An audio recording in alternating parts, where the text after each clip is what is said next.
Vamos a revisar ahora el teatro quechua colonial. Este teatro se desarrolla desde mediados del siglo XVII hasta la rebelión de Túpac Amaru II. Bueno, eso todo el mundo sabe cuándo fue. Si no te acuerdas, yo te ayudo. Fines del siglo XVIII. Es decir, son casi 100 años, más o menos 100 años de desarrollo de este teatro, que obedecía pues al poderío económico y a la importancia cultural que adquiere la élite india y mestiza descendiente de la aristocracia inca. Durante la colonia ellos tuvieron muchos privilegios y uno de ellos fue el acceso a la cultura, a la educación. Estas personas entonces promovían un teatro en quechua como manera de sustentar, demostrar su poderío. Bueno, siempre bajo la sombra del poder español. Por esto las obras son todas, bueno, casi todas, autos sacramentales. Las obras de teatro son autos sacramentales, es decir, teatro religioso.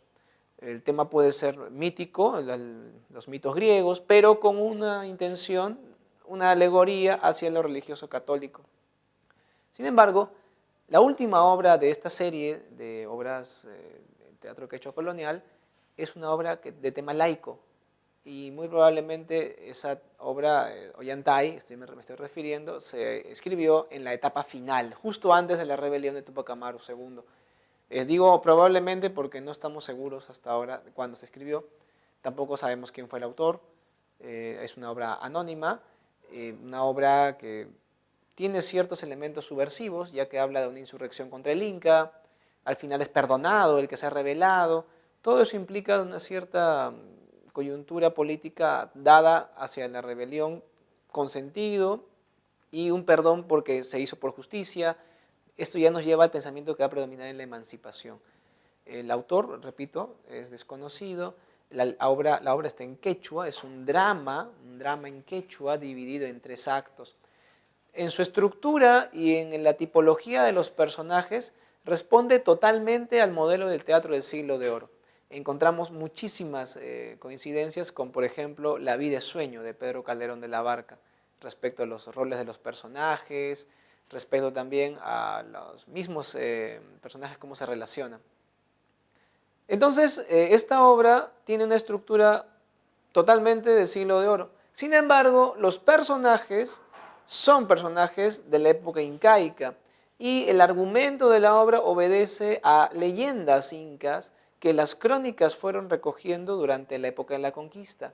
Incluso en épocas posteriores, en pueblos cercanos al Cusco, con personas que no sabían leer ni escribir, quechohablantes, había una entrevista con estas personas y ellas manifestaban esta leyenda como parte de su cultura popular, de un general inca que se rebela contra el inca por el amor nañusta. Entonces, este argumento es prehispánico y los personajes son personajes de la época incaica, Pachacútec, Tupayupanqui. Entonces, bueno, y la lengua original es en quechua. Entonces, estamos hablando de lengua quechua, personajes y argumentos prehispánicos. Estamos hablando de una estructura castellana que corresponde al teatro del siglo de oro. Estamos hablando plenamente de una obra mestiza, una mezcla de elementos de diferentes culturas. Vamos a revisar el argumento de esta importante obra, que según muchos investigadores debió haber sido escrita hacia la parte final de la época de estabilización colonial, es decir, justo antes de la rebelión de Túpac Amaru II. Podemos observar este esquema de la obra Ollantay. Recuerden que es un drama quechua, ¿está bien? Tenemos a Pachacútec, el primer inca que aparece, y luego el sucesor, que es Tupac Yupanqui, su hijo. Pachacútec es autoritario e inflexible y no permite que el amor entre Ollantay y Cusicoyur triunfe, en una primera instancia, claro. Al enterarse de que Ollantay pretende estar con Cusicoyur y tenerla como esposa, se niega rotundamente, ya que alude a la condición divina de su persona, Pachacútec como hijo del sol, y de su hija también. Y Ollantay, en cambio, es un Hatun Runa, es decir, un hombre del pueblo que no podría estar con una mujer de sangre real. Sin embargo, fruto de este amor, va a llegar a nacer Imazumac. Cuando Pachacútec se entera de que su hija está embarazada de Ollantay, la encierra en el Agyahuasi y queda encerrada allí por muchos años, no como Agya, sino como prisionera en una mazmorra. La niña Imazumac crece como una niña huérfana, no sabe su origen hasta los 10 años que se entera. Ollantay, hasta entonces, se va a rebelar contra el Inca, va al anti suyo y subleva a sus antis, sus guerreros.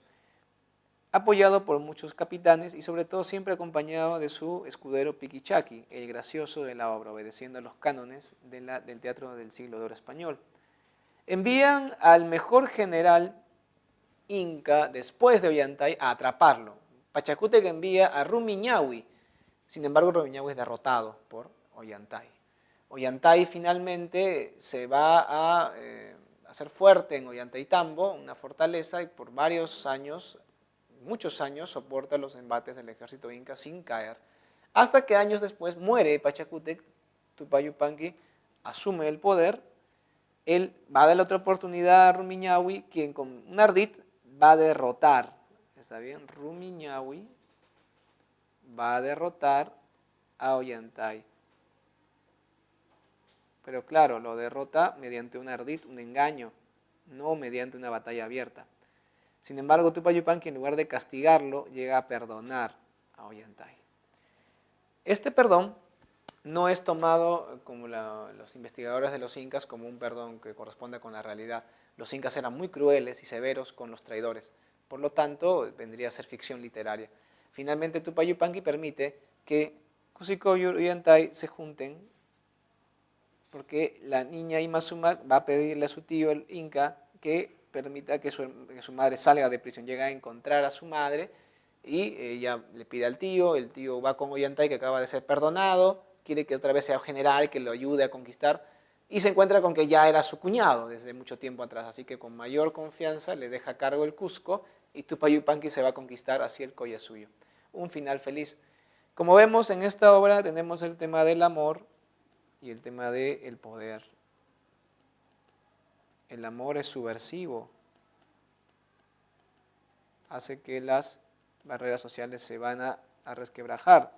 El poder tiene dos manifestaciones, un poder magnánimo y un poder autoritario. El magnánimo va a ser Tupac Yupanqui y el autoritario Pachacútec.